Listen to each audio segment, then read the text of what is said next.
Now, what is an actuarial? Because I have an idea of what I think it is, but you tell me what is an actuarial? Yeah.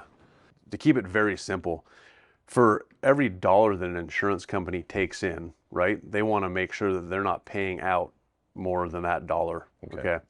So an insurance company is going to look at a risk. They're going to look at historical data and the amount of property that they're insuring. It's oftentimes referred to as like the total insured value. So in the event of a catastrophic loss, we're going to pay out X number of dollars. Yeah. So they take that total risk that they have on their portfolio and need to make sure they're taking in enough premium should a catastrophic fire or a catastrophic event happen. And so what has happened is, 10 years ago when we weren't having these large historical fires happen so often or so big, insurance companies were rating homes that in an event where, you had a house fire and it maybe spread to the neighborhood and the insurance company would be paying out, on a large event, maybe 5 or 6 homes got lost, right, in a neighborhood, as opposed to recently with these large historical fires, they're paying out for hundreds or if not thousands of homes that are being destroyed. So that number is way different today than it was before.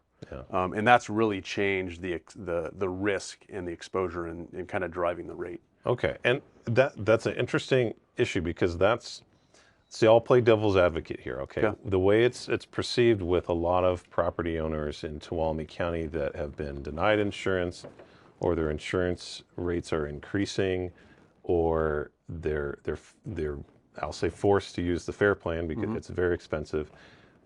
What it feels like is that there's this perception that Tuolumne County is a higher risk and that fires are more likely to happen here than somewhere else.